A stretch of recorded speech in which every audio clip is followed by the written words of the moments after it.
Hello and welcome to Homeschool MBA. The topic today is what is 360 feedback? Um, at the end of the year in offices, there's always an ask for 360 feedback. Hello, Professor. How are you doing? Let's talk about 360 feedback. I'm okay, and thank you very much for calling.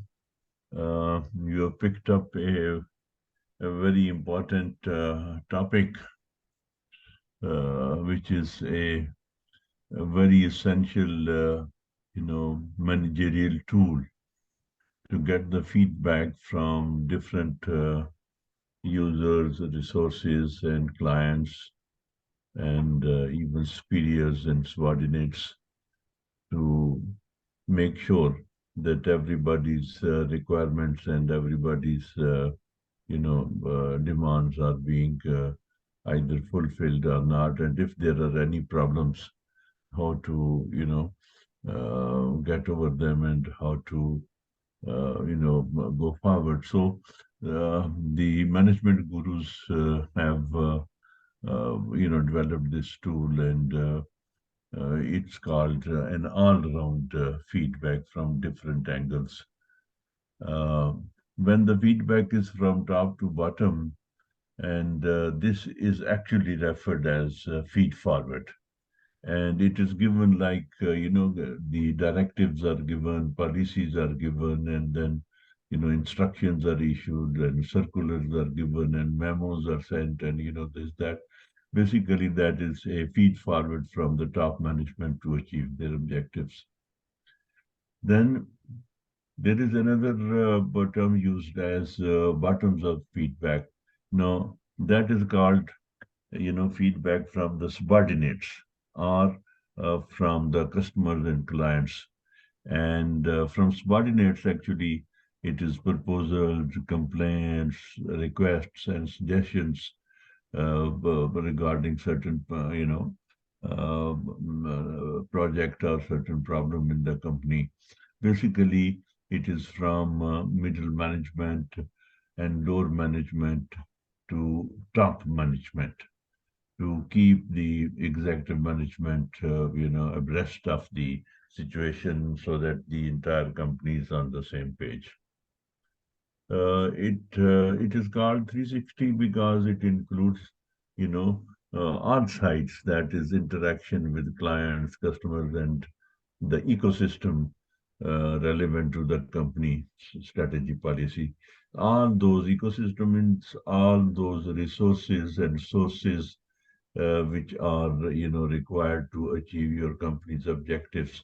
So you are actually overall covering them, and looking into their requirements, and their suggestions also. So that's a very important part of feedback when you are actually interacting with your clients and with market and all that. So that determines the final shape of your company's marketing policy or sales policy, or even for that matter, pricing policy, and so that you are at par with the competitors. Now, in this case, the simple example is that you're driving and you find a vehicle going in front of you, and which says, "How am I driving?" and the telephone number is given. Basically, that gives us a very good example of 360-degree feedback. So, but in this feedback, you have to be very, very careful. There are about six different, may call it steps, or we may even call them the, six phases of feedback, and which you have very rightly given in your slide. And let's go through one by one. The number one is pros. That what are the benefits of this feedback from the clients or whatever it is? It provides interaction. with production team, marketing team, sales team, market, customers, retailers, users, and suppliers. When we say interaction, we actually, discuss their satisfaction level. We also discuss their requirements. We also differentiate between their wishes and their requirements. And then we also, you know, uh, talk to our sales team that how to go about and things like that. What particular feature of the product is to be explained and how we are going to launch it in the market. And when we say market, no, market is a very I would say it's a kind of vague term. Market actually means that where you are selling, whether it is retailers or suppliers or dealers or whatever it is. So this provides you this 360-degree feedback, provides you an opportunity to again interact with the market and act or amend your strategy accordingly. Then another part of this is the users or the suppliers of various raw material to make your product. So it gives you an opportunity to discuss with them and to develop a supply chain system so that you know the whole process is smoothly run. So pros, in other words, we say that what are the benefits of this system. So there are numerous benefits. It's not possible to cover all of them in a talk like this because books have been written on this and various papers and articles and whatever. So, in brief, you were very rightly pinpointed these points. So, all these things are referred as the benefits of the system. Then we can go back to the next step, that is the cons. Customers' wishes can clash with requirement. So normally customer has a problem. They have a wish and they have a requirement. And invariably, customers cannot differentiate between their wishes and requirements. It's this system, it can be cons and it can be benefit also that you explain to them that differentiate between wishes and requirements. The requirements can be met, within the resources that the customers have. And the wishes is, of course, there are no limits to wishes. So you basically bring them to a certain situation where their requirements, you define their requirements and specify their requirements, and you say that if you achieve this, then their own company, their customers' company can run. And so it's both ways. It's a cons and it's a if you don't do this, then of course the feedback is not proper. So that's why we call it cons. Then different customer users put up different demands. Developing a universal model becomes difficult because of compatibility issues and all that. So here, what we say that you know every user has his or her own requirements and demands and their own problems and constraints. So it's very difficult to make a kind of universal approach which takes care of every customer's requirements and constraints of resources, constraints of their technology, constraints, various constraints. So the one of the difficulties is that it's very difficult to make a universal model which can solve all customers all problems. So that's I would say that it comes under cons. Then we go to the next step, that is feedback from home within company downwards. Now, this step, what we are saying is that feedback from executives and feed forward from executives also.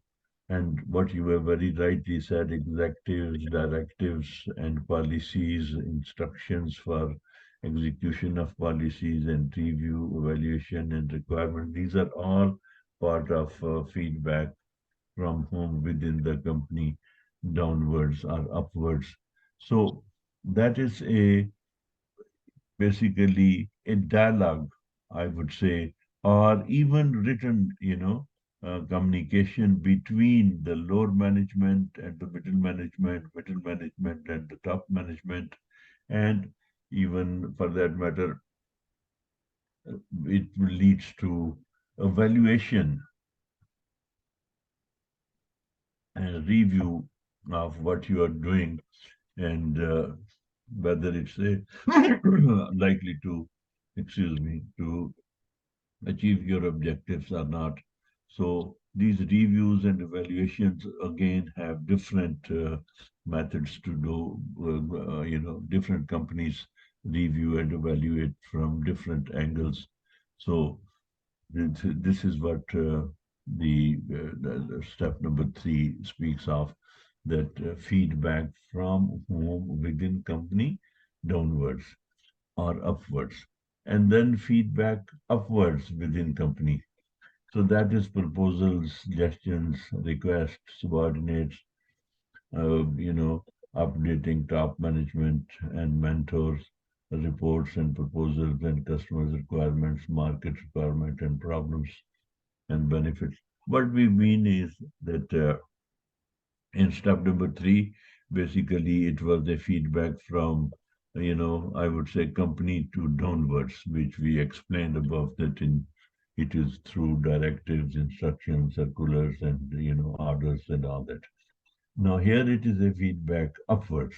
That is the lower management or even the workers level, those who have the knowledge of ground realities and they have the first hand knowledge, they have the opportunity under this system to pass on their observations and their problems and issues and their even achievements.